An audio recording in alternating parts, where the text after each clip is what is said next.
O senhor fala muito dessa questão nutricional, né, que envolve o câncer, e também uma relação com a obesidade e a própria síndrome metabólica, né? Queria que o senhor explicasse um pouco, até para as pessoas terem a consciência da comida que elas comem, né? A célula cancerígena, ela fez uma mutação.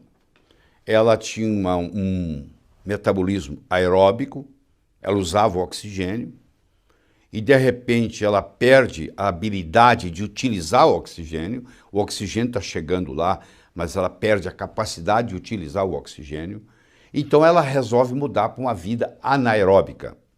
E essa vida anaeróbica, o combustível que abastece o metabolismo anaeróbico é a glicose, é a glicólise, é a quebra da glicose que vai chegar até produzir ácido lático por via anaeróbica.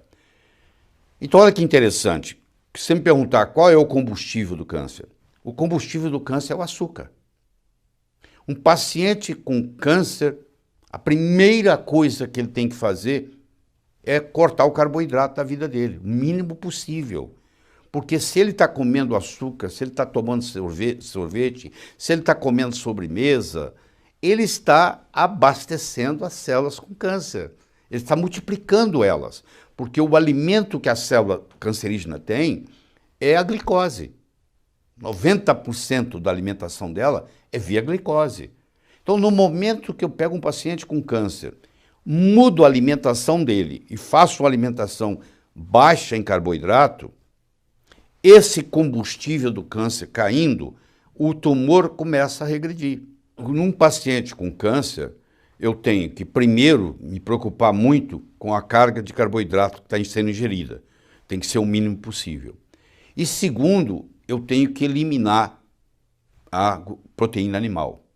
Por que eu tenho que eliminar a proteína animal? Porque a proteína animal, toda ela estimula o chamado mTOR, M-T-O-R.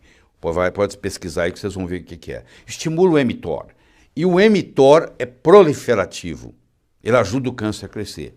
Inclusive existem aminoácidos, como é o caso da glutamina, por exemplo, que também é alimento para o câncer, principalmente nos cânceres hematopoéticos, como linfoma, leucemia, Hodgkin. Eu não posso deixar o paciente fazer uso de glutamina, porque a glutamina, nesse caso, vai servir como alimento para a célula cancerosa também. Deixa eu fazer uma analogia, se você me permite. Você imagine você cortar todas as árvores da floresta amazônica e lá vai virar um deserto. Vamos pegar onças e macacos que moravam na floresta. Agora eles vão continuar lá? Não. Um macaco precisa de galho em galho para pular. A onça precisa da árvore para subir. Então não tem árvore, virou deserto, os macacos vão embora, as onças vão embora. E os animais de deserto vão chegar. O que aconteceu? Mudou a ecologia. No câncer é a mesma coisa. Você tem um ambiente tumoral, predispõe a tumor. Se eu mudar o ambiente tumoral, mudar o ambiente biológico da pessoa, não tem jeito o câncer ficar lá. Câncer não fica em organismo saudável. O câncer cresce num organismo doente. Primeiro, reduzir o carboidrato. Isso é o número 1. Segundo, diminuir ou abolir a ingestão de proteína animal, porque ela aumenta o mTOR, que aumenta a proliferação. Terceiro, cuidar do aspecto psicológico da pessoa. Quarto, você tem que enriquecer essa pessoa com substâncias bioflavonoides que vão estimular o sistema imune. Então, se você me perguntar, me fala um, eu colocaria o mirtilo como um deles. Então não custa nada um paciente com câncer começar a usar mirtilo 3 vezes por dia. É gostoso, é uma frutinha gostosa e tem os bioflavonoides todos que se precisam. Isso tem estudos e mais estudos e mais estudos. Curcumina. Tem uma coisa que chama cúrcuma. O nome científico é cúrcuma longa. Nós chamamos aqui de açafrão da terra, açafrão da Índia, falso açafrão. Quando você come a comida hindu, o curry, que é o condimento, é a base de cúrcuma. A cúrcuma é muito interessante porque ela atua tanto nos 3 fases. ela bloqueia a iniciação, bloqueia a promoção e bloqueia a progressão. É muito difícil você encontrar um agente que atue nas 3 fases do câncer. Tem agente que ajuda só na iniciação, tem agente que ajuda só na promoção, tem gente que ajuda só na progressão. Por exemplo, estou na progressão aqui, eu vou para metástase.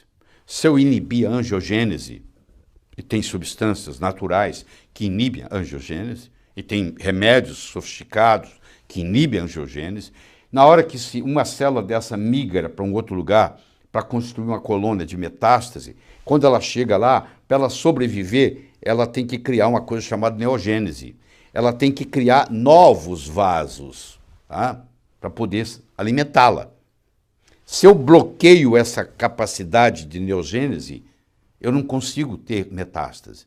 Então isso ajuda muito. Então entender que tem coisa que atua na iniciação, na promoção e na progressão. A cúrcuma, esse amarelo que você conhece, que você pode pôr em cima da comida, ou pode tomar na forma de cápsula, ela ajuda nos 3. Por que não você deixar um paciente com esse tomando cúrcuma?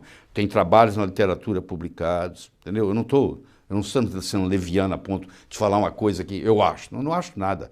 Está lá, pesquisas e mais pesquisas, mais pesquisas. A importância da cúrcuma longa no tratamento do câncer. Ele tem a promoção e ele tem a progressão. Aí, com essa progressão, vai surgir uma coisa chamada metástase. E a coisa vai ficando cada vez mais difícil. É possível tratar? É. Existe algum valor da quimioterapia? Existe. Existem cânceres que são muito bons para ser tratados com quimioterapia. Vou te dar um exemplo. Câncer de testículo talvez é o melhor deles todos, para ser tratado com químio. Os linfomas em geral, a doença de Hodgkin, as leucemias, os chamados coriocarcinomas, que a mulher tem, que a córeo vem de placenta, é uma célula placentária que começou a evoluir, acontece dentro do útero, né, começa com uma mola hidatiforme e evolui. Então, nesses cânceres, a quimioterapia é muito interessante. Mas existem cânceres que a quimioterapia tem um efeito muito pequeno. Câncer de mama, câncer de próstata, câncer de cérebro, entendeu? Câncer de intestino não tem tanto efeito quanto um linfoma, quanto uma leucemia, quanto uma doença de Hodgkin, quanto um câncer de testículo. Então, eu tenho que fazer o que for melhor. Tem casos onde a quimioterapia vai ser interessante. Tem casos onde a cirurgia vai ser interessante. Se eu tenho um tumor que está crescendo e está comprimindo uma área nobre, eu vou lá e tiro esse tumor, faz diferença na sobrevida.